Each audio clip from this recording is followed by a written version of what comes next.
Praise the Lord, brothers and sisters, once again. We thank you for joining with us for this Bible study. దేవుని నామకు స్తోత్రం. మరి ఒకసారి ప్రభు నామంలో శుభములు తెలియజేస్తా ఉన్నాం. ఈ యొక్క రాత్రి సమయంలో బైబిల్ పట్టణంలో మీరు చేరి వచ్చినందుకు మీకు వందనాలు.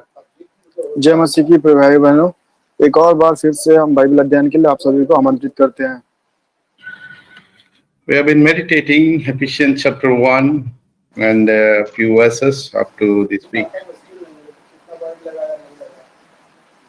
మనము ఎఫెసీయులకు రాసిన పత్రికలో నుండి మొదటి అధ్యాయము దేవుని అందులో నుండి కొన్ని వచనాలు మనం ధ్యానిస్తా ఉన్నాం.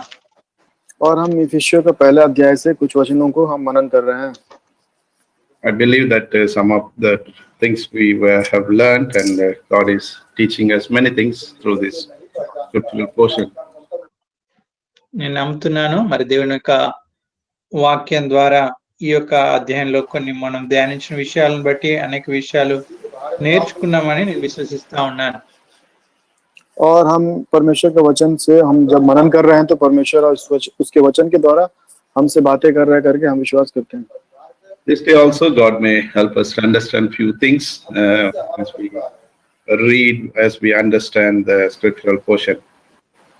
ఈ దినం కూడా దేవుని యొక్క వాక్యం చదువుతూ ధ్యానిస్తుండగా దేవుడు తన యొక్క వాక్యంలో నుండి కొన్ని విషయాలు అర్థం చేసుకోవడానికి ప్రభు మనకు సహాయం చేయను గాక. और आज के दिन परमेश्वर के वचन को मनन करते समय और परमेश्वर के वचन के द्वारा परमेश्वर हमसे उसको मनन करने में और उसको समझने में परमेश्वर हमें सहायता करने पाए. Let's bow down our heads and seek for His grace. తలలు వంచి ప్రభు యొక్క కృప కొరకై ప్రార్థనలో ప్రవేశిద్దాం. को जुड़ा के परमेश्वर के अनुग्रह के लिए उसकी ओर देखेंगे. Our gracious God, Heavenly Father, we thank you for this blessed day, blessed time.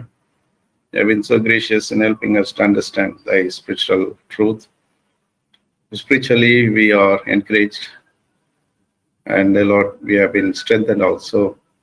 This day also we commit, as I, Lord, offer nothing. I don't have any merit. I don't have any knowledge or wisdom. Purely your grace and your anointing. May it be revealed to our congregation, our beloveds, so that all may understand. These words may be, Lord, very true in our life. Whatsoever you are going to teach us today, that we may practice it, that it may be exhibits through in and through our life, so that it may be a witness to attract many of the souls on this earth. Many times we try to understand through our own knowledge and with our wisdom. We fail to do because of the scriptural truths are so mightily kept in a way such that spiritually it can be discerned and understood. Let your Holy Spirit, let your unction be upon us, upon me also. Committing translations also. Thank you for Samson and Rajesh as they take up the translation. May it be done properly also. Lord, our time of meditation, our time of readings may be blessed. Whatever the portion you have kept it for us, bless it and Lord, give us that nourishment. With that we may grow also. Praying that many would watch and listen and will also understand. Communication gap may not be there. Bless these connections and all this equipment also. May it work properly. Thank you for the songs also, as our hearts are prepared to receive thy words. Now we ask you to speak. Committing everything in loving care, asking this prayer in the name of Lord and Savior, Jesus Christ. Amen. Amen.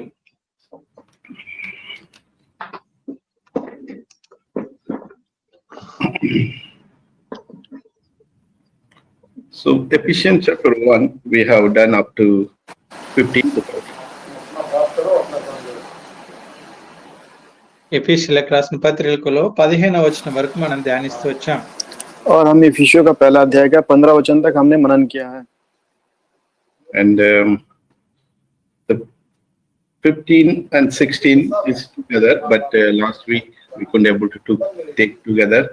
So we stopped in the verse at 15. 15-16 వచనాలు మరి అవి కలిసి తీసుకోవాలి. మనం అయితే 15వ వచనం వరకే మనం ధ్యానించి గతసారి అక్కడి వరకు మనం ముగిస్తూ వచ్చాం. और 15 और 16 वचन दोनों वचन जुड़ा हुआ है और पिछले सप्ताह हमने 15 वचन को मनन किया था. उसके अब हम उसके आगे में आज मनन करेंगे. So from 15 to 23 is one set of the meditation or readings, but because we don't have much time to read and understand, we are breaking part by part. 15వ వచనం నుండి 23వ వచనం వరకు ఇది ఒక భాగంగా ఉంది. ఇదంతా కూడా మనం ధ్యానించాలైతే సమయం లేని కారణం చేత దీంట్లో నుండి కొన్ని విషయాలు కొన్ని భాగాలు చేసి వాటిని ధ్యానిద్దాం. और हम देखेंगे 15 से लेके 23 वचन तक पूरा वचन जुड़ा हुआ है. इनमें से हम थोड़े वचन को लेकर हम उसको आज मनन करेंगे. Let's read verse 16. 16వ వచనం చదువుదాం. 16 वचन पढ़ेंगे. Cease not to give thanks for you, make धन्यवाद करना नहीं छोड़ता और अपनी प्रार्थनाओं. This is Apostle Paul's prayer, of course. ఇది అపోస్తలుడైనటువంటి పౌలు గారి ప్రార్థన. ये संत पौलुस की ये प्रार्थना है. We'll understand few things from this particular word on this day. దీంట్లో నుండి కొన్ని విషయాలు మనము ఈ దినం అర్థం చేసుకుందాం. और इसमें से कुछ वचनों को आज हम मनन करेंगे. First we'll take that prayer. ఇక్కడ ఉన్నటువంటి మొట్టమొదట ప్రార్థన గురించి మనం చూద్దాం. और इसमें से आज पहली बात है प्रार्थना के बारे में हम मनन करेंगे. In the Bible, first prayer starts in Genesis chapter 4 verse 26. దేవుని వాక్యంలో మనం గమనించినట్టయితే మొట్టమొదటి ప్రార్థన బైబిల్లో ఆదికాండం 4వ అధ్యాయం 26వ వచనంలో ఆరంభమైంది. और हम बाइबल में जब देखते हैं प्रार्थना जो आरंभ होती है उत्पत्ति का 4 अध्याय उसका 26 वचन से प्रार्थना आरंभ होती है. Now that says when men began to call upon the name of the Lord. అక్కడ రాయబడింది అప్పుడు యెహోవా నామమున ప్రార్థన చేయట ఆరంభమైనది. और उत्पत्ति का 4 अध्याय उसका 26 वचन में इस तरह से लिखा हुआ है और उसके नाम उस समय से लोग यहोवा से प्रार्थना करने लगे. The book of Genesis is beginning for all. ఆదికాండము అన్నిటికీ ఆరంభం. और उत्पत्ति है हर एक चीजों की आरंभ की चीज है. So if you want to see anything begins where it is written in the book of Genesis. కాబట్టి ఏదైనా విషయం ఎక్కడ ఆరంభమైంది అని మనకు ఒకవేళ సందేహం వస్తే ఆలోచన వస్తే ఆదికాండం వైపు చూస్తే అక్కడ మనము దాని ఆరంభం గమనించవచ్చు. और हम कोई भी चीजों के बारे में जानकारी देखना चाहते हैं या फिर ये कहाँ से आरंभ हुआ करके हम देखना चाहेंगे वो उत्पत्ति से लेके वो वहां से आरंभ होता है. That's why that book is called Genesis. అందుకొరకే అది ఆదికాండము అని చెప్పబడింది. इसलिए उस पुस्तक का नाम उत्पत्ति लिखा गया. Now where this prayer ends, ఈ యొక్క ప్రార్థన ఎక్కడ ముగింపబడుతూ వచ్చింది? और ये प्रार्थना कहाँ पे समाप्त किया गया? I did not do my homework, I didn't study, so it is your homework, go and read. Next week if possible we will see. మరి నేను దాని గురించి ధ్యానించలేదు. మరి మీరు దయచేసి అది హోంవర్క్ గా తీసుకుని మీరు ధ్యానించండి. వచ్చే వారం మనం చూద్దాం. और मैं तो इसके बारे में मनन तो नहीं किया हूँ. ये आपके लिए एक होमवर्क है. आप इसके लिए मनन करके अगले सप्ताह आप बताइए. So many times we have listened prayer Tuesday also we took prayer time. అనేక సార్లు మనం ప్రార్థన గురించి వింటాము. మరి మంగళవారం దినం కూడా మనం ప్రార్థన గురించి వింటూ వచ్చాం. और हम कई बार प्रार्थना के बारे में हम सुनते हैं और बीते मंगलवार के दिन भी हमने प्रार्थना के बारे में वचन को सुना. Two person approached God and Lord Jesus Christ for their need. గత వారంలో మరి ఇద్దరు వ్యక్తులు వారికి ఉన్నటువంటి అక్కర గురించి యేసుక్రీస్తు ప్రభువారి యొద్దకు వచ్చిన విషయాన్ని ధ్యానిస్తూ వచ్చాం. और बीते मंगलवार के दिन और 2 व्यक्ति के आवश्यकताओं के बारे में हमने मनन किया किस तरह से परमेश्वर से वो विनती करते हैं. What is the difference between that two prayers and this prayer particularly? This verse 16 of Ephesians chapter 1. మరి అక్కడ చెప్పబడినటువంటి ప్రార్థనలకు ఇక్కడ రాయబడినటువంటి ప్రార్థనకు వ్యత్యాసం ఏంటి? और वहां पे जो प्रार्थना विनती थी और ये जो इफिसियों का पहला अध्याय और 16 वचन में जो प्रार्थना विनती है ये दोनों में क्या अंतर है? Both are considered to be prayers, of course. రెండు కూడా ప్రార్థన అని చెప్పబడతా ఉంది. और ये दोनों में प्रार्थना करके लिखा हुआ है और बताया गया है. So if able to understand, I will tell you. One is petition, the other one is intercession. మరి దాని గురించి కొద్దిగా చెప్పాలనుకున్నాను. ఏంటంటే ఒకటి అది అడగడం, ఇంకొకటి విజ్ఞాపన చేయడం. और इसके बारे में मैं बताना चाहता हूँ। और पहला विषय है मांगना और दूसरा विषय यह है कि उसके बारे परमेश्वर से विनती करना। So petition belongs to always personal request.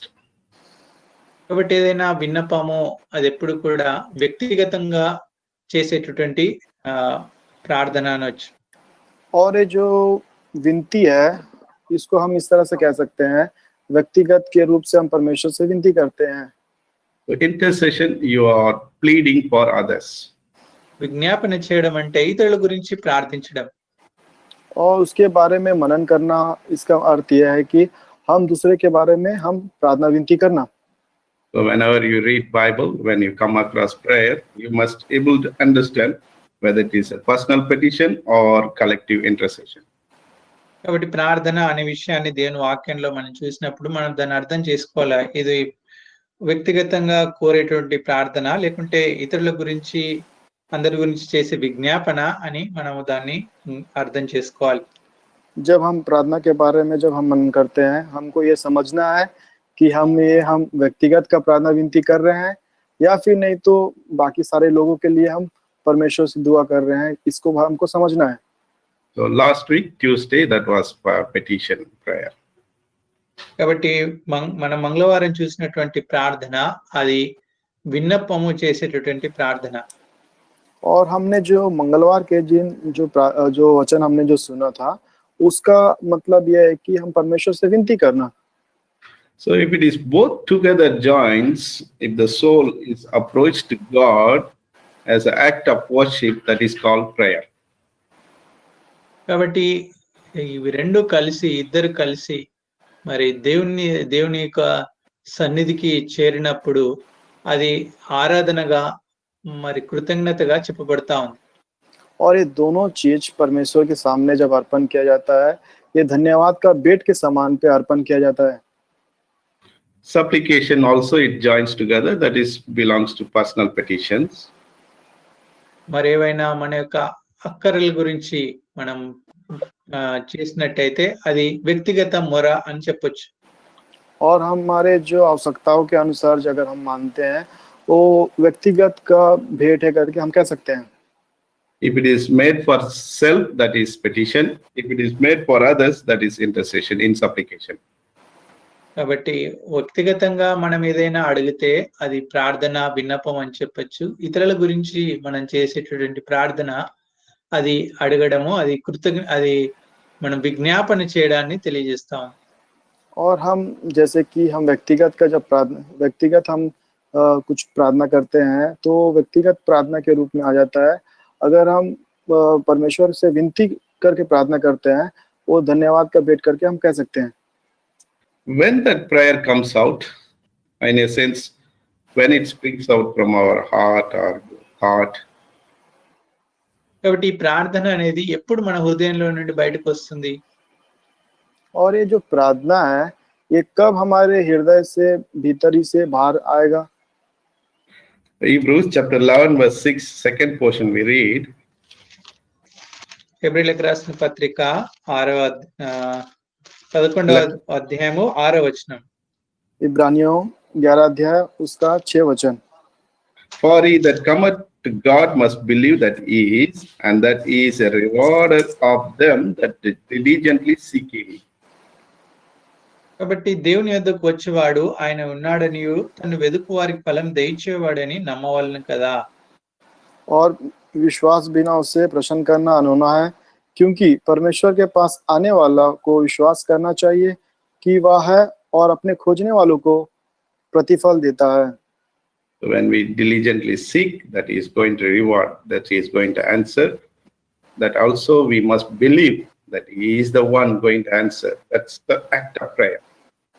కాబట్టి ప్రార్థనలో ప్రాముఖ్యమైనటువంటిది సత్యమైనటువంటి అంటే దేవుని యొద్దకు వచ్చినప్పుడు మరి దేవుణ్ణి మనము ఫలము దయచేవాడని వెతకాలి.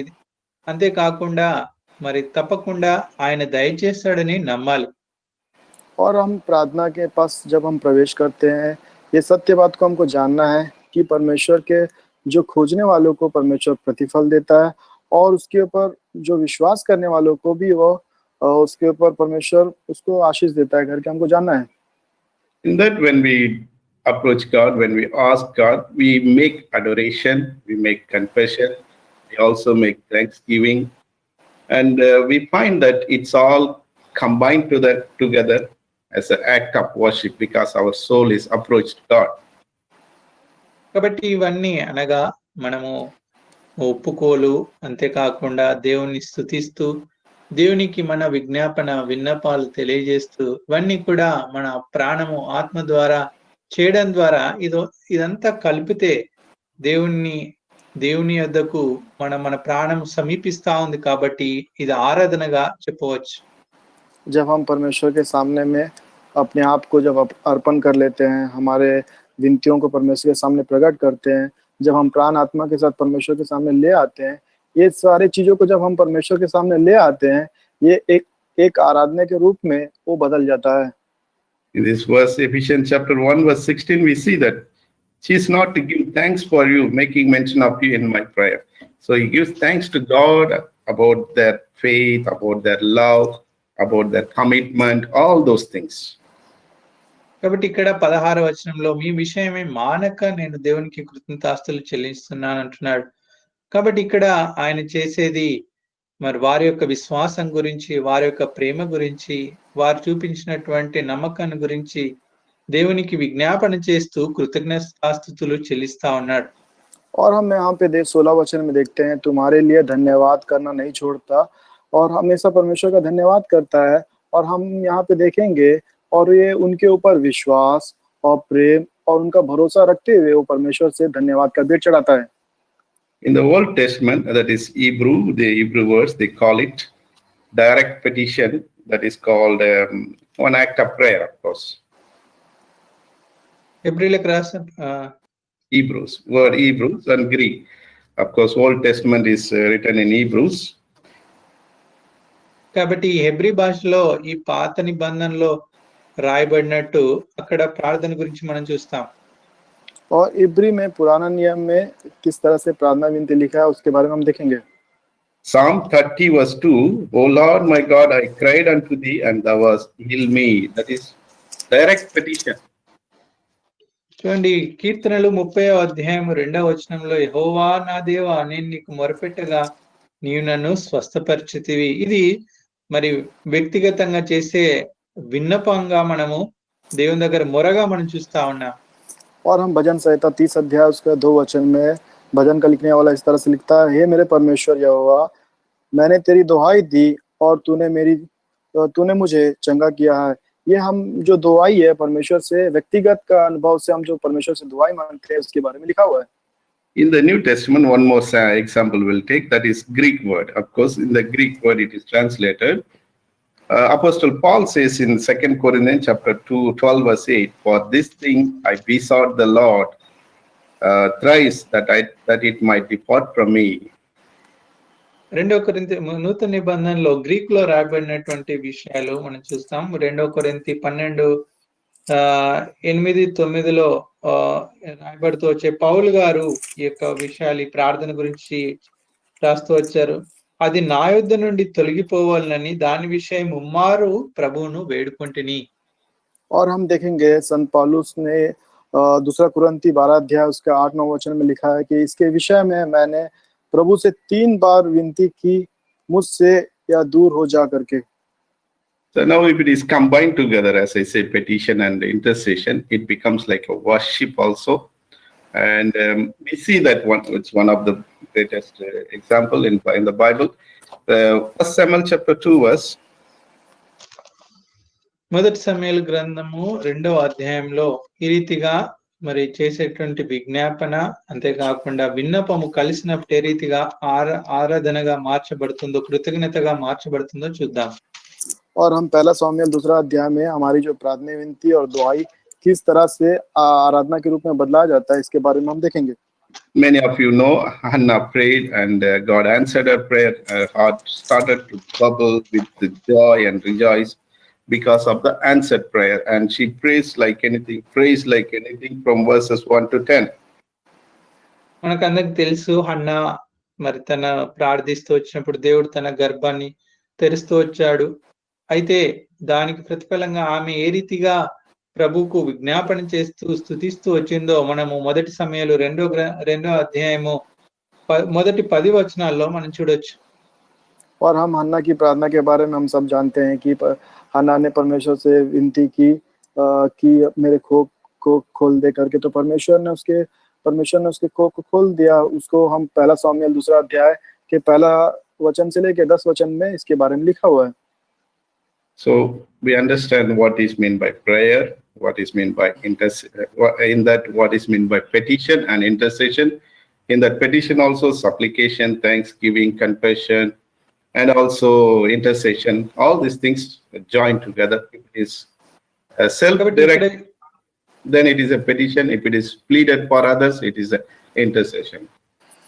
కాబట్టి మనం చూసిన ఈ కొన్ని భాగాల నుండి ఈ విషయాన్ని అర్థం చేసుకున్నాం. విన్నపము అనగా ఏంటి, విజ్ఞాపన అనగా ఏంటి. కాబట్టి వ్యక్తిగతంగా చేసేది విన్నపము, ప్రార్థన, ముర. మరి ఇతరుల కొరకు చేసే ప్రార్థన అది విజ్ఞాపన అని. ఇందులో కలిసినటువంటి మరి దేవునికి చేసేటటువంటి మొరల గురించి కూడా మనం చూసాం. और हमने विनती व्यक्तिगत का अनुसार पे हम जो विनती करते हैं और हम दूसरे के बारे में हम जो प्रार्थना करते हैं, और इसके बारे में हमने इसके वचन में से देख के हमने उसको मनन किया है. So they all together they call it a formula of praise to God. ఇవన్నీ కలిస్తే ఇవి దేవునికి కృతజ్ఞత చెల్లించడం, దేవుని స్తుతించడం అని చెప్పొచ్చు. और ये सारे चीज मिलने के बाद ये परमेश्वर के लिए धन्यवाद का उपासना के रूप में चढ़ाया जाता है करके हम देख पाते हैं. In English, one word they call it doxology. English లో టాక్సాలజీ అంటారు. और इंग्लिश में डॉक्सोलॉजी कहते हैं. Anybody pronounce doxology, then you will immediately understand, okay, this is prayer mixed with the supplication, that is also having petition and intercession, thanksgiving and confession. కాబట్టి డాక్సాలజీ అనే పదాన్ని మీరు ఎప్పుడైనా విన్నప్పుడు అది అర్థం చేసుకోవాలి ఏంటంటే మరి ప్రార్థన, విజ్ఞాపన, అంతేకాకుండా స్తుతి మరియు ఒప్పుకోలు ఇవన్నీ కలిసి ఉన్నాయని మనం అర్థం చేసుకోవాలి. जब हम डॉक्सोलॉजी के बारे में जब हम सुनते हैं तो हमको ये चीज को जानना चाहिए कि इसका अर्थ यही होता है कि हमारा जो प्रार्थना, विनती और जिस तरह से हम समर्पित करते हैं ये सारे के बारे में कहता है. Now, when we come to this Ephesians chapter 1 verse 16, we see Paul is praying there more. Of course, we know what Paul is, his character, his nature also. కాబట్టి ఈ యొక్క ఎఫెసీయులకు రాసిన పత్రిక 1వ అధ్యాయం 16వ వచనంలో పౌలు గారు ఈ యొక్క విజ్ఞాపన చేస్తా ఉన్నారు. మనకు పౌలు గారి గురించి తెలుసు, ఆయన విశ్వాసం ఎటువంటిది, ఆయన యొక్క గుణలక్షణాలు ఏంటో మనకు తెలుసు. और हम 16 वचन में देखेंगे पौलुस यहाँ पे प्रार्थना विनती करता है, तो हम जानते हैं कि पौलुस का विश्वास किस तरह से है और उसका गुण लक्षण किस तरह से है करके हम जानते हैं. So if you want to understand how Paul has prayed, you may have to go back and read many of the epistles and understand wherever how he is praying, how he has addressed the prayers. కాబట్టి పౌలు గారు ఏ రీతిగా ప్రార్థించారు అని మనము కనుక్కోవాలనుకుంటే ఈ యొక్క పత్రికల్లోకి వెళ్తే అక్కడ మనకు ఆయా పత్రికల్లో ఆయన చేసిన ప్రార్థన, ఆయన చేసినటువంటి మొరను గురించి మనం చూడొచ్చు. और ये पौलुस किस तरह से प्रार्थना किया इसके बारे में हम देखना चाहते हैं, तो इसी पत्री के पीछे हम जब देखते हैं तो पौलुस किस तरह से प्रार्थना किया है हम उसको जान पाते हैं. He is an outstanding prayer person. కాబట్టి ఆయన ఎంతో గొప్ప ప్రార్థన పరుడు అని చెప్పొచ్చు. और हम उसको इस तरह से कह सकते हैं कि प्रार्थना से भरा हुआ व्यक्ति करके हम कह सकते हैं, महान व्यक्ति करके कह सकते हैं. We all understand he is an apostle. మనందరికి తెలుసు ఆయన ఒక అపోస్తలుడు. और हम सब जानते हैं कि एक संत पौलुस है. Because he has done excellent service in the church. ఆయన సంఘంలో ఎంతో గొప్ప పరిచర్య చేస్తూ వచ్చారు. और ये कलीसिया में बड़ी महान सेवकाई किए हैं. You also understand he is a great missionary. of the cross. అంతేకాకుండా సిలువ యొక్క గొప్ప మిషనరీగా కూడా ఆయన పనిచేస్తూ వచ్చాడు. और यूं ही नहीं, और कलवरी क्रूस के बारे में भी अच्छा उसने काम भी किया है। Other than Jesus Christ, he is also one of the greatest preacher. మరి యేసుక్రీస్తు ప్రభువారు మనము ఆ తర్వాత మనం చూసినట్టయితే పౌలు గారు కూడా గొప్ప మరి బోధకుడుగా ఉన్నారు. और हम देखेंगे कि यीशु मसीह के साथ पौलुस भी एक अच्छा सुसमाचार बांटने वाला प्रचारक भी हम कह सकते हैं। Because John chapter 7 verse 46 we read like this. John అందుకొరకు యోహాను సువార్త 7వ అధ్యాయం 36వ వచనంలో ఈ రీతిగా చదువుతాం. और यूहन्ना 7 अध्याय उसका 36 वचन इस तरह से लिखा हुआ है। No, 46. Never man, the officer answered, never man spoke like this man. They are testifying about Jesus preaching. ఆ 7వ అధ్యాయం 46వ వచనంలో ఉంది. ఆ బంట్రోతులు ఆ మనుషుడు మాట్లాడినట్టు ఎవడును ఎన్నడూను మాట్లాడలేదనిరి. और यूहन्ना उसका 7 अध्याय उसका 46 वचन में इस तरह से लिखता है कि किसी मनुष्य ने कभी ऐसा बातें नहीं की। What the thought is below Jesus. That's what I wanted to make you to understand. కాబట్టి నేను చెప్పదలుచుకున్న మరి ఆలోచన ఏంటంటే ఆయన గొప్ప బోధకుడే అయితే యేసుక్రీస్తు ప్రభువారి కంటే ఒక స్థాయి కిందనే ఉన్నవాడు. मैं आपको क्या बताना चाहता हूँ कि ये महान सेवक है, प्रचारक है, लेकिन प्रभु यीशु मसीह से एक कदम नीचे है। So we should not misunderstand. He's the greatest preacher, teacher, and good prayer warrior. So we should not understand he's greater than Jesus. కాబట్టి ఆయన గొప్ప పరిచారకుడు, గొప్ప మరి బోధకుడు అంటే యేసుక్రీస్తు ప్రభువారి కంటే ఉన్నతమైన వాడని మనం అర్థం చేసుకోకూడదు. और ये महान सेवक है, अच्छा प्रचारक है करके हम जानते हैं, इसको हमको ये नहीं सोचना है कि प्रभु यीशु मसीह से भी महान है सेवक है करके हमको ये नहीं जानना है। He is also a very good pastor.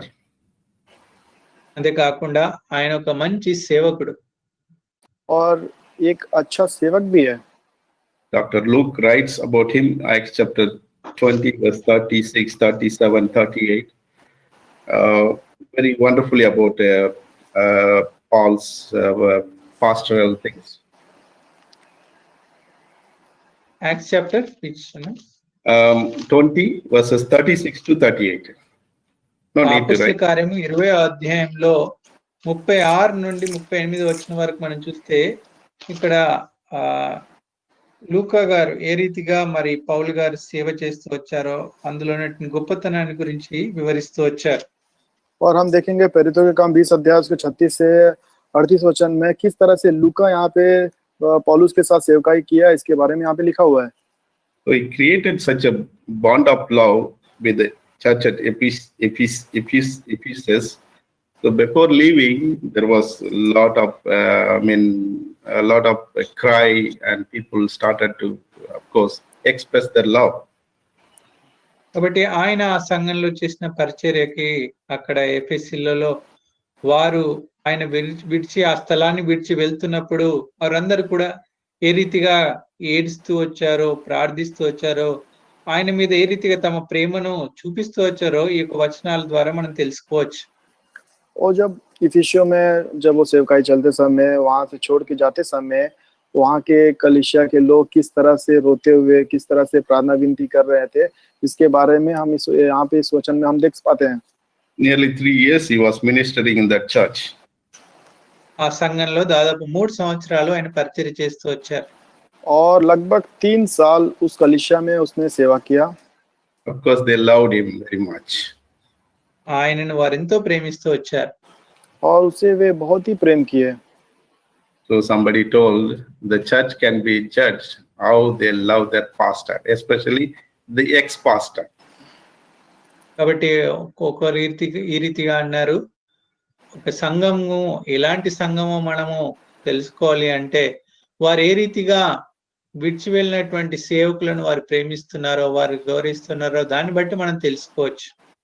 और हम कलीसिया किस तरह से है इसके बारे में जानना है, तो जो कलीसिया को जो बड़े दाजू छोड़ के गए हैं उसके बारे में हम जानेंगे तो हमको ये जान पड़ता है कि कलीसिया किस तरह से है। This church, particularly Uncle Boxing Fellowship, grew up with much love, concern, and care. కాబట్టి ఈ యొక్క సంఘము మరి ఎబ్రోన్ సంఘం సహవాసము మరి దైవజనుడైనటువంటి అంకుల్ భగత్ సింగ్ ద్వారా మరెంతో ప్రేమతో ఆప్యాయతతో ఆదరణతో ఇది పెంపొందిస్తూ విస్తరిస్తూ వచ్చింది. और ये जो कलीसिया है ब्रोन की जो मंडली है दाजू बक्सिंग अंकल के द्वारा ये सेवकाई इसमें आरंभ किया गया। बड़ी सफलता के साथ ये सेवकाई को फलवंत होते आगे बढ़ रहा है। The people who attend this church, they develop, they understand, they exercise love, so that love goes out, and the people could able to see what is in their life. కాబట్టి ఈ యొక్క సంఘానికి వచ్చేవారు ఏ రీతిగా వారి జీవితాల్లో దేవుని యొక్క ప్రేమ కార్యరూపం దాల్సిందో వారు అర్థం చేసుకుంటారు. ఆ ప్రేమను వారి జీవితాల ద్వారా మరి బయట ఉన్నటువంటి వారికి ప్రకటించడం ద్వారా అసలు మరి సంఘంలో ఏముందో బయట ఉన్నటువంటి వారు కూడా వారి ప్రేమ ద్వారా వారు తెలుసుకుంటారు. और इस मंडली में जुड़ने के बाद जो व्यक्ति इसका उस प्रेम को महसूस करने के बाद और दूसरे को जब प्रचार करते हैं तो दूसरे लोग ये जान पाते हैं कि उस मंडली में क्या किस तरह से प्रेम है, उसके बारे में उस व्यक्ति के द्वारा से उसको जानते हैं। I myself heard many times from many of the church believers who had come to attend our fellowship. After some time, they will call and tell, I find something different in the church. మరి నాతో కూడా అనేకులు ఇక్కడికి వచ్చి వెళ్ళినటువంటి వారు చెప్పేవారు, మరి మీ యొక్క సంఘంలో ప్రత్యేకమైనటువంటి విషయం మేము చూస్తూ వచ్చాము అని చెప్తూ వచ్చేవారు. और मुझे भी कई सारे लोग इस मंडली में आके जाने वाले लोग इस तरह से मुझे कहे हैं कि आपके मंडली में एक खास बात को हमने देखा है, खास चीज को देखा है। It's not that we express, it's God's love we want to express. That is what we have to do. That's the Bible teaches. కాబట్టి మనం ఏదో చూపిస్తున్నామని కాదు, కానీ దేవుని యొక్క ప్రేమను మనం చూపించే వారంగా ఉండాలి. అదే దేవుని వాక్యం మనకు బోధిస్తా ఉంది. और ये नहीं है कि हम कुछ दिखा रहे हैं, ये सिर्फ परमेश्वर की मसीह का जो प्रेम है उसको हम बांट रहे हैं। Last week, last meditation, we took that faith alone will not help. Love unto all the saints. That's where the ingredient. కాబట్టి గత దినాల్లో కూడా చూస్తూ వచ్చాం, కేవలము విశ్వాసం ఉంటే సరిపోదు, అయితే అది క్రియారూపకమైనటువంటి విశ్వాసమై ఇతరులకు పంచేటటువంటి విశ్వాసమై ఉండాలి. और हमने पिछले बार मनन किया था कि केवल विश्वास रहेगा तो काफी नहीं है, विश्वास के साथ हमारा जो विश्वास है क्रिया रूप में हमारा जो विश्वास होगा तो वो कार्य रूपी में बदला जाएगा। Now I will not talk about much. You can understand how our church is positioned. కాబట్టి ఇప్పుడు దీని విషయం ఎక్కువ చెప్పాలనుకోలేదు, మనకు తెలుసు, మనం అర్థం చేసుకోవచ్చు ఏ రీతిగా మన యొక్క సంఘము స్థాపింపబడుతూ వచ్చిందో. और मैं इसके बारे में ज्यादा मनन करना नहीं चाहता हूँ। आप सभी जानते हैं कि हमारा जो मंडली है किस चीजों के ऊपर स्थापित किया गया है। We come back to verse 15 and 16, Ephesians chapter 1 verse 15 and 16. ఎఫెసీయులకు రాసిన పత్రిక మొదటి అధ్యాయము 15-16 వచనాల వైపు మనం చూద్దాం. आइए हम देखेंगे इफिसियों का पहला अध्याय उसका 15-16 वचन। First is some motivation, that is verse 5. I heard of your faith that made him to pray. కాబట్టి 15వ వచనంలో మనం చూస్తాం, మీ విశ్వాసం గురించి నేను విన్నప్పుడు, అంటే వారి యొక్క విశ్వాసము అతన్ని ప్రార్థించడానికి పురికొల్పినట్టు మనం గమనించగలం. और हम 15 वचन में देखते हैं, इस कारण मैं भी उस विश्वास का सुसमाचार सुनकर, इसका अर्थ यह है कि जब प्रार्थना विनती किया तो उनका जो विश्वास को उसने सुनकर उससे विनती किया। Normally what we do, the moment we are burdened, we go through some problems, somebody says, brother, I am in trouble, immediately we say, let's pray. కాబట్టి మనం సాధారణంగా ఏం చేస్తాం, ఎవరైనా అక్కరలో ఉన్నారో ఎవరైనా అపాయంలో ఉన్నారన్నప్పుడు వారు తెలియజేసినప్పుడు మనం వెంటనే సహోదరుడు మరి ప్రార్థిద్దామని చెప్తాం. और कोई भी भाई हमसे आके इस तरह से कहते हैं कि भाई मुझे आवश्यकता है, कोई चीजों की जरूरत है, तो हम इस तरह से कहते हैं कि भाई आइए हम प्रार्थना करेंगे करके इस तरह से हम कहते हैं। Of course, we want to share the load of them or the burden of them, our burden to be expressed, that we make it as a prayer.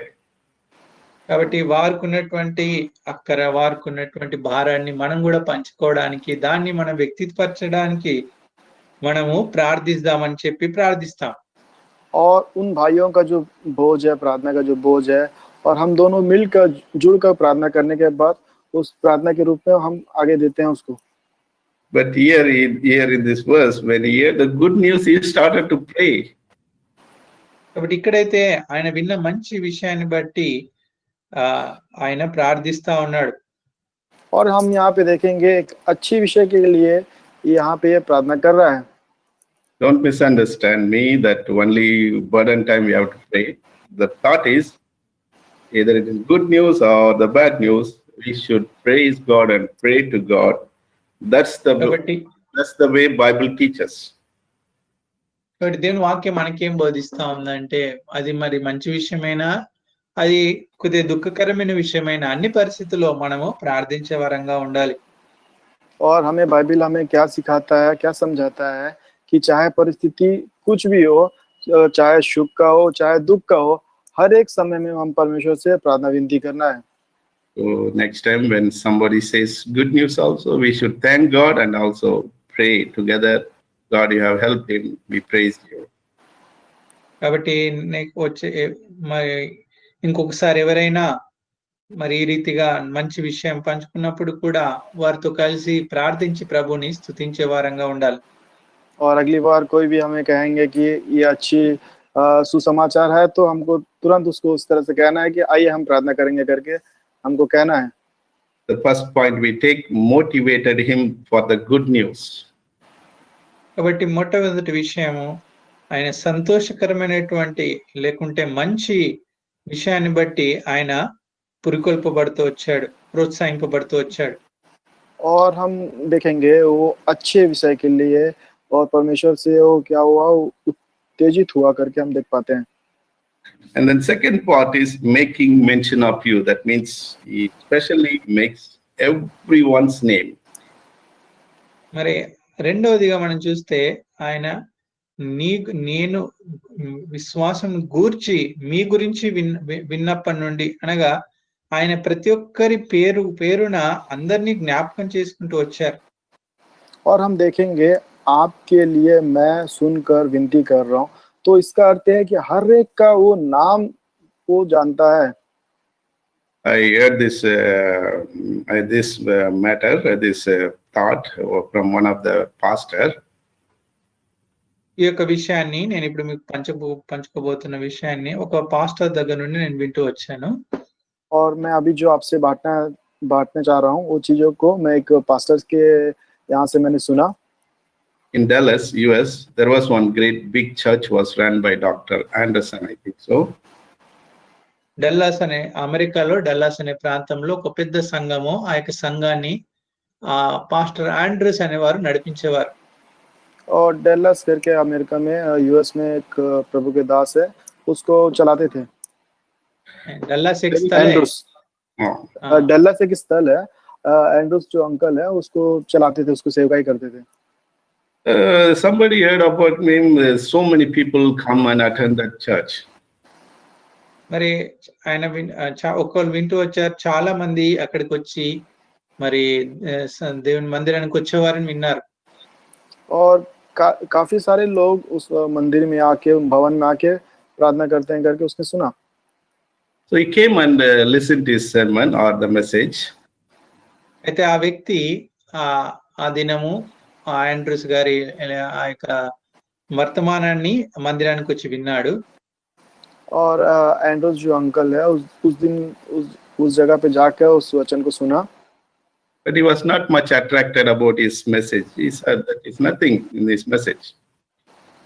కాబట్టి ఆ విన్నటువంటి వ్యక్తి ఆండ్రూస్ గారి సేవ ద్వారా విన్నటువంటి వాక్యాన్ని విన్నప్పుడు అతనికి పెద్దగా గొప్పగా అనిపించలేదు. और एंड्रूस अंकल का जो प्रचार सुनने के बाद उस व्यक्ति को उतना उत्तेजित नहीं हुआ। But he wanted to know how it is attract the people. What is the secret? అయితే ఇంతమంది రావడానికి సంఘానికి కారణం ఏంటి అని అతడు తెలుసుకోవాలనుకున్నాడు. సీక్రెట్ ఏంది అని కనుక్కోవాలనుకున్నాడు. और उसने ये चाहा कि इतने सारे लोग इस मंडली में आ रहे हैं, इसका कारण क्या है ये जानने के लिए उसने कोशिश किया। So he went to his secretary and asked, "What is the secret of this church?"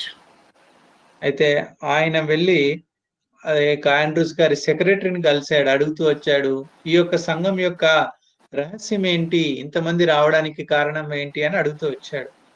और एंड्रूस अंकल के जो सिक्योरिटी को जाके पूछा कि इस Secretary. कलीसिया में सेक्रेटरी को जाके पूछा कि इतने सारे लोग आ रहे हैं, इसका खास बात क्या है करके उससे पूछा। So she showed a big printer roll which printed out from his living room, kitchen, everywhere it was running big one. మరి ఆమె ఆ సెక్రటరీ ఆయనకు ఒక పెద్ద మరి రాయబడినటువంటి ఈ పుస్తకపు రోల్ లాంటిది ఒకటి చూపిస్తూ వచ్చింది. అది అన్ని తన బెడ్రూమ్ లో కావచ్చు, తన కిచెన్ లో కావచ్చు, అన్ని ప్రాంతంలో ఉంది. और उस स्त्री ने उनको एक चट्टान के सामान पे एक पुस्तक का जो बंडल का सामान पे था और उसको बेडरूम में, किचन रूम में, हर जगह पे उस तरह से बिखरा हुआ था। It's written everybody's name one by one. దాని మీద అందరి పేర్లు ఒకరి తర్వాత ఒకరి పేరు, అన్ని పేర్లు రాయబడుతూ వచ్చాయి. और उसमें हर एक का नामो नाम, सबका नाम उसमें लिखा हुआ था। What this pastor used to do, take that name and kneel down and pray.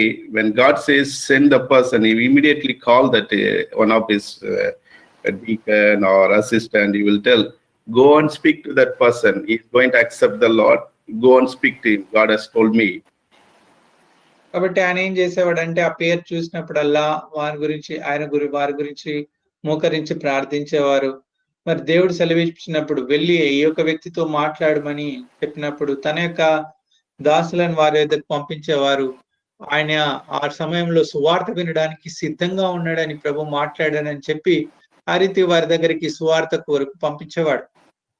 और उस समय पे उसमें जो नाम लिखा रहता था और उस नाम देख के उससे प्रार्थना करता था, घुटने टेक के प्रार्थना करता था और परमेश्वर उनसे बातें करता कि जाके उनको सुसमाचार सुनाओ। तो फिर वहाँ के उनके पास से जो सेवक रहते थे और उनको सेवक को बोलता था कि परमेश्वर ने कहा है कि इनको जाके सुसमाचार सुनाना है, तो वो जाके उनको सुसमाचार सुनाता था। So if 1,000 people is in that printer, he will pray for every person. కాబట్టి ఆ యొక్క పేపర్ మీద, ఆ యొక్క మరి పత్రిక మీద దాదాపు 1000 మంది ఉంటే అందరి గురించి ఆయన పేరున ప్రార్థించేవాడు. और उस पेपर में, उस पत्री में हम देखेंगे 1000 नाम है, तो उन 1000 लोगों के लिए वो प्रार्थना करता था। That's what Paul Apostle makes here also, making mention of you in my prayers. Prayers very effective. Preaching may not be very effective. కాబట్టి ప్రార్థన ఇక్కడ పౌలు గారు అదే చేస్తా ఉన్నారు. మీ అందరి గురించి, పరిశుద్ధులందరి ఎడల చూపుచున్న మీ విశ్వాసం. కాబట్టి వారి గురించి ఆయన ప్రార్థిస్తా ఉన్నారు. అనేక సార్లు బోధలు ప్రభావితంగా ఉండకపోయినప్పటికీ ప్రార్థన అయితే ఎంతో ప్రభావితం చేసేదిగా ఉంటుంది. और यहाँ पे देखेंगे पौलुस यहाँ पे सब पवित्र लोगों के लिए प्रार्थना विनती करता है और कई बार प्रचार खास रीति से ना होने के बावजूद भी जो हमारा जो प्रार्थना का जो प्रभाव है, प्रभावशाली, जब हम प्रार्थना करते हैं तो एक प्रभावशाली के रूप में वो बदल जाता है। After doing all these things, I also started to pray for you one by one. I got all your names, so God is answering our prayer. కాబట్టి ఈ విషయాన్ని నేను విన్న తర్వాత నేను కూడా మీ అందరి గురించి పేరు వరుసన ప్రార్థిస్తా ఉన్నాను. और ये विषय को जब मैंने सुना तो आप सभी के लिए मैं एक नामो नाम सबके लिए मैं प्रार्थना कर रहा हूँ। So for whoever is here and some of them also left, but all their names are there with me. I do remember, and God may answer our prayers. కాబట్టి చాలా మంది ఇక్కడ నుండి వెళ్ళిపోయిన వారు ఉన్నారు, ఇక్కడ ఉన్న వారు ఉన్నారు. వారందరి పేర్లు నాకు తెలుసు, వారందరి గురించి నేను ప్రార్థిస్తా ఉన్నాను. और काफी लोग यहाँ से जा चुके हैं, उन सभी का नाम मैं जानता हूँ, तो उन सभी को लिए मैं प्रार्थना विनती करता हूँ। In general, when we ask our brother, I'm good brother, thank you for the prayers, they will say in general prayer, okay, fine. But if you make mention of you, mention a particular things or particular name, it is very effective. కాబట్టి ఎప్పుడైనా ఎవరైనా కలిసినప్పుడు ఏ రీతిగా ఉన్నావు సహోదరుడా, మీ గురించి ప్రార్థిస్తా ఉన్నాము అని ఏదో సామాన్యంగా మనం చెప్పొచ్చు. కానీ ప్రత్యేకంగా వారి పేరు పేరు వరుసన ప్రార్థిస్తూ వచ్చినప్పుడు అదెంతో ప్రభావితంగా ఉంటుంది. और जब हम किसी भाई से जब मिलते हैं, कैसे है भाई करके हम जब पूछते हैं, तो भाई हम कहते हैं कि हम आपके लिए प्रार्थना कर रहे हैं। तो इससे प्रभावशाली ये है कि जब हम उसके लिए हम प्रार्थना करते हैं, नाम लेके जब हम उससे परमेश्वर से प्रार्थना करते हैं, ये अधिक प्रभावशाली के रूप में बदल जाता है। In verse chapter 3, Ephesians chapter 3, verses 12, 13, 14, if you read, ఎఫెసీయులకు రాసిన పత్రిక 3, 12, 13, 14 మనం చదివినట్టయితే इफिसियों का 3 अध्याय 12, 13, 14 वचन जब हम पढ़ेंगे तो he says first, he says it is access, of course, boldness, confidence. By faith he enters in the presence of God. మొదటగా అంటున్నాడు, ఆయన యందు విశ్వాసం చేత ధైర్యమును నిర్భయమైన ప్రవేశమును ఆయనను బట్టి మనకు కలిగి ఉన్నది. वो कहता है उस पर विश्वास करने से साहस और भरोसे के साथ परमेश्वर के निकट आने का अधिकार है। The second, we see that wherefore I desire that you faint not at my tribulation for you, which is your glory. That means his desire is to pray. కాబట్టి ఇక్కడ రెండో విషయం మనం చూస్తా ఉన్నాము. ఆయన యొక్క ఆశ ఏంటంటే వారు శ్రమలను చూసి అధైర్యపడవద్దని వారి గురించి ప్రార్థిస్తున్నట్టు ఇక్కడ సెలవిస్తా ఉన్నారు. और दूसरा विषय यहाँ पे देखेंगे, उसकी आशा यह है कि जब वो विनती करते समय, वो क्लेश में, कष्ट में रहते समय वो वहां से बहक ना जाए करके उसकी आशा यहाँ पे लिखी हुई है। And then fourth verse, we see, for this cause I bow my knees unto the Father of our Lord Jesus Christ. That means he is humbling himself. 14వ వచనంలో ఆయన అంటున్నాడు, మరి ఆ తండ్రి ఎదుట నేను మోకాళ్ళుని అని చెప్తా ఉన్నాడు. కాబట్టి ఆయన తను తాను తగ్గించుకుంటూ వినయంతో దేవునికి ప్రార్థిస్తున్నట్టు మనం చూస్తా ఉన్నాం. और 14 वचन में इस तरह से लिखा, मैं इस कारण उस पिता के सामने घुटने टेकता हूँ। इसका वचन के अनुसार जब हम देखेंगे, वो अपने आप को परमेश्वर के सामने बड़े दीन और नम्रता के साथ वो झुककर परमेश्वर से विनती करता है। This throughout entire epistles, whatever he wrote, except that 2 Corinthians chapter 12 verse 8, that is his personal prayer. All other prayers are for others only, that is intercession prayer. కాబట్టి ఆయన చేసిన ప్రార్థనలు ఈ యొక్క పత్రికల్లో చూసినటువంటి అయితే పౌలు గారు ఆయన చేసిన ప్రార్థనలు అన్ని కూడా ఇతరుల గురించి విజ్ఞాపన ప్రార్థనగా మనం చూడొచ్చు. ఇతరుల గురించి చేసినవే, కేవలం తన కొరకు 2 కొరింథీలో 8వ అధ్యాయంలో, కేవలం 12వ అధ్యాయంలో అక్కడ మనం చూడొచ్చు ఆయన కొరకు ఆయన ప్రార్థిస్తున్నట్టు. और हम देखेंगे पौलुस जितने भी प्रार्थना विनती है, जो सारे चीजें थे, ये सारे चीज उन लोगों के लिए प्रार्थना विनती कर रहा था। और इसके विषय में हम देखेंगे 2 कुरिन्थी 12 अध्याय उसके 8 वचन में लिखा हुआ है। In most of the time he prayed very short prayer. అనేక సార్లు ఆయన క్లుప్తంగా ప్రార్థిస్తూ వచ్చారు. और कई बार उसने जब प्रार्थना करते समय वो छुटकारा से छोटा सा प्रार्थना विनती करता था। In the Bible, it's very effective prayer, short prayer. కాబట్టి దేవుని వాక్యంలో చూస్తే ఈ క్లుప్తంగా చేసే ప్రార్థనలు, చిన్న ప్రార్థనలు ఎంతో ప్రభావితంగా ఉండేవి. और बाइबल के वचन में जब हम देखेंगे, जो छोटी सी जो प्रार्थना, छुटकारा से जो प्रार्थना है, बहुत ही बड़ी प्रभावशाली के रूप में है। I will give you the references, few short prayers. You take note of it and then you can go and read. మీకు ఇవి ఒక చిన్న ప్రార్థనల గురించి రెఫరెన్స్ నేను ఇస్తాను, మీరు తర్వాత కావాల్సి చదువుకోండి. ये छुटकारा से प्रार्थना के बारे में, छोटी सी जो प्रार्थना विनती के बारे में मैं उसके कुछ वचनों को बताऊंगा, आप उसको लिख के रखिए। First one is Moses. మొట్టమొదటిగా మోషే. पहला विषय मूसा। Only 4 verses. కేవలం 4 మాటలు. सिर्फ 4 बातें से। That's written in Deuteronomy chapter 9 verses 26 to 29. అది ద్వితీయోపదేశ కాండము 29వ అధ్యాయము 26 నుండి 29 వరకు మనం చూడొచ్చు. और व्यवस्था विवरण 9 अध्याय उसका 26 वचन में लिखा हुआ है। The second one is Elijah prayer. రెండవది ఏలియా యొక్క ప్రార్థన. और दूसरा है एलिया की प्रार्थना। That's written in 1 King chapter 18 verses 36 and 37. Only 2 verses. అది మొదటి రాజుల గ్రంథము 18వ అధ్యాయము 36-37 వచనంలో రాయబడుతూ వచ్చింది. और उसकी जो पहला राजा 18 अध्याय 36 अध्याय उसको 37 वचन में लिखा हुआ है। The third one is Nehemiah prayer. మూడోది నెహెమ్యా యొక్క ప్రార్థన. और तीसरा है नेहमिया की प्रार्थना। It is written in chapter 1 verses 5 to 11, that is 7 verses, very effective prayer. Nehemiah గ్రంథము 1వ అధ్యాయము 5వ వచనం నుండి 11వ వచనం వరకు అది రాయబడుతూ వచ్చింది. और नेहमिया का पहला अध्याय उसका 5 वचन से लेकर 11 वचन में लिखा है। ये जो प्रार्थना विनती 7 वचनों से लिखा हुआ है, 7 बातों की है। Of course, the greatest prayer Lord Jesus prayed, John chapter 17. మరి గొప్ప ప్రార్థన యేసుక్రీస్తు ప్రభువారు చేస్తూ వచ్చారు. యోహాను సువార్త 17వ అధ్యాయంలో చేశారు. और एक महान जो प्रार्थना है प्रभु यीशु मसीह ने किया यूहन्ना रचित सुसमाचार उसका 7 अध्याय 17। If you read in Greek verse, only 3 minutes it takes.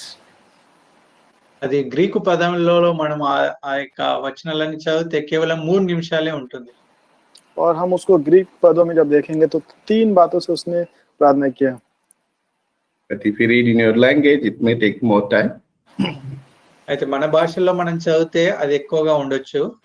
वो हमारे भाषाओं में हम उसको बदलेंगे तो बहुत सारे बातें हो सकते हैं। So there are many shortest prayer in the Bible. Very effective prayer. కాబట్టి బైబిల్లో గమనిస్తే చాలా చిన్న ప్రార్థనలు ఉన్నాయి. అవి ఎంతో ప్రభావితమైనటువంటి ప్రార్థనలుగా మనం గమనించవచ్చు. और हम बाइबल में देखेंगे छोटी जो प्रार्थना विनती है बहुत ही प्रभावशाली है करके हम इस बाइबल में देख सकते हैं। So I want to conclude this one. Paul was very effective in his prayer also. కాబట్టి ఈ విషయాన్ని ముగించాలనుకున్నాను. కాబట్టి ప్రార్థనలో పౌలు గారు ఎంతో ప్రభావితమైనటువంటి ప్రార్థన చేసేవారు. और मैं इसको समाप्त करना चाहता हूँ। इसमें हम देखेंगे पौलुस जो है जो प्रार्थना करते समय उसकी जो प्रार्थना है बहुत ही प्रभावशाली थी। You already saw him kneel down. That means he submitted himself, humbled himself. కాబట్టి ఆయన మోకరించి అంటే తను తాను తగ్గించుకొని ఆయన దేవుని సన్నిధిలోకి వచ్చినట్టు మనం చూస్తున్నాం. और हमने देखा है कि उसने घुटने टेक कर परमेश्वर के सम्मुख पे आके वो विनती करता है। तो इसका अर्थ यह है कि अपने आप को नम्र और दीन करके वो परमेश्वर के सामने आया। We also saw that he added thanksgiving. అంతేకాకుండా ఆయన కృతజ్ఞతలు చెల్లించినట్టు కూడా చూసాం. और हमने ये भी देखा कि वो परमेश्वर को धन्यवाद का भेंट भी चढ़ाया। So the prayer mixed with the petition and intercession. In that petition we see supplication. In that supplication we drive thanksgiving, confession and adoration. కాబట్టి మనం ప్రార్థనలో విన్నపాల గురించి చూసాం, విజ్ఞాపన గురించి చూసాం. ఆ యొక్క విన్నపాల్లో మరి ఈ విజ్ఞాపనలో ఇతరుల గురించి చేసేటటువంటి మొరల గురించి చూసాం. దీంట్లో మరి ఆ ఒప్పుకోలు ఉంటుంది, దీంట్లో ప్రార్థన ఉంటుంది. వీటన్నిటిని కలిపితే ఇది ఒక కృతజ్ఞతగా ఆరాధనగా కూడా మనం చెప్పొచ్చు. हमने प्रार्थना विनती के बारे में मनन किया कि हम किस तरह से दूसरे के लिए प्रार्थना करते हैं और अपने आप को किस तरह से समर्पित करते हैं और हम दूसरे के लिए किस तरह से विनती करते हैं। ये सारे चीजों को जब हम उसको जोड़ते हैं, मिलाते हैं, एक आराधना का जो भेंट की समान पे ये सारा चीज बदल जाता है। We also saw what motivates us to pray. అంతేకాకుండా మనము ఏ విషయాల బట్టి ప్రార్థించడానికి ప్రోత్సహింపబడతామో కూడా చూసాం. और किन चीजों से हम प्रोत्साहित होते हैं उसके बारे में भी हमने देखा। In Paul's case, he had only one time he had prayed for himself. That doesn't mean that you should not pray for yourself. Most of the time, majority of time, he was praying for others. కాబట్టి పౌలు గారి జీవితంలో కేవలం ఒక్కసారి తన గురించి తను ప్రార్థించినట్టు మనం చూస్తాము. అయితే అనేక సార్లు అతను ఇతరుల గురించి ప్రార్థించేవాడుగా ఉన్నాడు. అయితే దాని అర్థం మరి మనం మన వ్యక్తిగతంగా ప్రార్థించుకోవాలని కాదు, కానీ అయితే పౌలు గారు మాత్రం ఆ రీతిగా ప్రార్థించేవారు. और हम जब देखते हैं कि पौलुस एक बार अपने लिए प्रार्थना किया और बाकी सारा वो दूसरे लोगों के लिए प्रार्थना करता था, इसका अर्थ ये नहीं कि हम अपने आप के लिए प्रार्थना करना चाहिए, दूसरे को लोगों के लिए भी हमको प्रार्थना विनती करना चाहिए। Shall we read verses 15 and 16? And the God willing, next week we will meditate the words for what purpose he prayed. 15-16 వచనాలు చదువుకుందాం. దేవుని చిత్తమైతే వచ్చే వారం దేని గురించి ఆయన ప్రార్థిస్తూ వచ్చారో ఆ విషయాలు చూద్దాం. आइए हम पहला इफिसियों का पहला अध्याय उसका 15-16 वचन को भी पढ़ेंगे और किन चीजों के लिए वो प्रार्थना किया इसके बारे में अगला सप्ताह हम मनन करेंगे. Let's read 15 and 16, please. 15-16 15 और 16 वचन. I also, after I heard of your faith in the Lord Jesus and love unto all the saints, cease not to give thanks for you, making mention of you in my prayers. ఈ హేతు చేత ప్రభువైన యేసునందలి మీ విశ్వాసం గురించి పరిశుద్ధులందరి ఎడల మీరు చూపుచున్న విశ్వాసం గురించి నేను విన్నప్పటి నుండి మీ విషయమే మానక దేవునికి కృతజ్ఞతాస్తులు చెల్లించున్నాను. इस कारण मैं उस विश्वास का सुसमाचार सुनकर जो तुम लोगों ने प्रभु यीशु पर है और सब पवित्र लोगों पर प्रकट है, तुम्हारे लिए धन्यवाद करना नहीं छोड़ता और अपनी प्रार्थनाओं में तुम्हें स्मरण किया करता हूँ. Whenever we come to God, we may kneel down and we may bow down ourselves. So God may see our humbleness, God may see our intention, God may see our motivation also. కాబట్టి మనం కూడా ఎప్పుడైతే దేవుని సన్నిధికి వస్తామో ప్రార్థనలో మనం కూడా తగ్గించుకొని మరి మోకరించి ప్రార్థించడానికి ప్రభు మనకు సహాయం చేయను గాక. తద్వారా మన యొక్క ఆశ, మన యొక్క మరి ఆ యొక్క విషయం ఏంటి, మనం ఏ రీతిగా ఉన్నాం, ప్రభు వాటన్నిటిని మరి చూసి ప్రభు మనకు జవాబు ఇచ్చును గాక. और जब हम परमेश्वर के सामने आते हैं घुटने टेक कर बड़े नम्र के साथ परमेश्वर के सामने उकाने पाए कि हमारी जो परमेश्वर की जो विनती, हम परमेश्वर से जो विनती करने वाले हैं उसका भेद क्या है, किस तरह से वो परमेश्वर हमसे जान पाए. The verses which I gave for short message, short prayer, please go and read and understand what God teaches to you. కాబట్టి ఈ చెప్పబడినటువంటి వచనాలు కూడా ఒకసారి మీరు దయచేసి చదువుకోండి. ఏ రీతిగా చిన్న ప్రార్థనలు, క్లుప్తంగా చేసే ప్రార్థనలు ప్రభావితంగా ఉంటే వచ్చాయో వాటి గురించి మీరు ధ్యానించాలని కోరుతా ఉన్నాను. और एक छोटी सी प्रार्थना, छुटकारा सा प्रार्थना किस तरह से प्रभावशाली रूप में बदल जाता है, इसके बारे में आपको वचन में बताए गए हैं. कृपया करके जो लिखे हैं उसको पढ़िए और अच्छी तरह से उसको समझ पाओगे. If you have any doubt, please let me know. God willing, I can able to answer, I can help you. మీకు ఏమైనా సందేహాలు ఉంటే అడగండి. ప్రభు చిత్తానుసారంగా మీకు వాటిని గురించి తెలియజేయడానికి ప్రయత్నిస్తాను. और आप में से किसी को भी कोई भी संदेह है तो आप बताइए, परमेश्वर की इच्छा के अनुसार मैं आपको बता दिया जाएगा. Shall we pray? ప్రార్థించుకుందాం. प्रार्थना करेंगे. Oh gracious God, Heavenly Father, we thank you and praise you for this blessed evening of us. Thank you for your faithfulness. Thank you for your verses which have, Lord, brought in this evening for our understanding. Paul is one of the outstanding prayer warrior. He did a wonderful work on this earth. You called him for a special purpose. He was able to accomplish the purpose. He said, I finished my course. That way we may, Lord, do the things which you intended, which you decided upon everyone. We failed many ways. I myself failed many ways. Kindly forgive me, and thank you for your extended mercy and grace for all of us this evening also, that we could able to understand few things. God may open our understanding, eyes of understanding. God may give us that thought of wisdom, understanding, knowledge from above, so that we may be spiritually, Lord, strengthened, and we may seek you continuously. May we, Lord, boldly stand before the throne of grace to plead ourselves, even to bring our supplications for many of our needs also. God, who is always ready to answer, this evening also may answer all our petitions. Thank you for making every details of this evening. Many times we stumbled, many times we mixed up many things, but God, who never wants to punish us, always extending grace and mercy, we thank you. Lord, we praise you for all the answered prayer in the past. Some of our dear ones, Lord, couldn't able to attend. I pray that you will help them to attend also in the days to come. Those who attended, bless them as they are going to bed, give them good sleep. Many would have watched and listened after this also. Some of them may watch. We pray that you will bless them also. Speak to us, Lord, from the throne of grace continuously. Explain us in a simplicity way that we may understand. Good for nothing myself also, but I stand with thy grace. Thank you for Samson, our brother Samson, and Rajesh were able to translate. Bless our brothers also. We pray for the children. Keep them well, Father.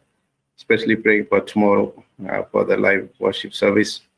As the servants are going to stand, minister thy words through them also. Speak to us from the throne of grace. Our time of fellowship gathering may be, Lord, blessed. We miss that godly love many times. Kindly forgive us. Church at Ephesus extended so much love to Apostle Paul that is written in the Bible. So help us that we may purely understand.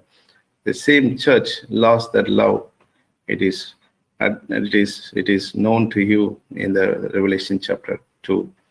So Lord, we may not go into that extended. Kindly forgive us. Kindly keep us under thy precious watchful eyes. Help, Lord, that we may serve you in an acceptable way, whatever our service. Accept it, O Father. Thank you for the past many days. You have been so gracious, even in the Holy Convocation, helped us to have a blessed time. And last prayer Tuesday also. Yesterday, our brothers talked to them, our camp brothers. Pray that you will keep them well, O Father. Future also we commit. Let your name be glorified as we look unto you for together in the sanctuary to break the bread. Lord, make it possible. Thank you for hearing and answering our prayer. Sick and suffer may be touched and healed. Those who are having financial problem, those who are going through some peaceless time, we pray that you will restore everything. Thank you, Father, for hearing and answering our prayer. Once again, we commit all of us in loving care, asking this prayer in the name of Lord and Savior, Jesus Christ. Amen. Amen. May the grace of the Lord Jesus Christ and the love of God and the communion of the Holy Ghost rest and abide with us both now and forevermore. Amen. Amen.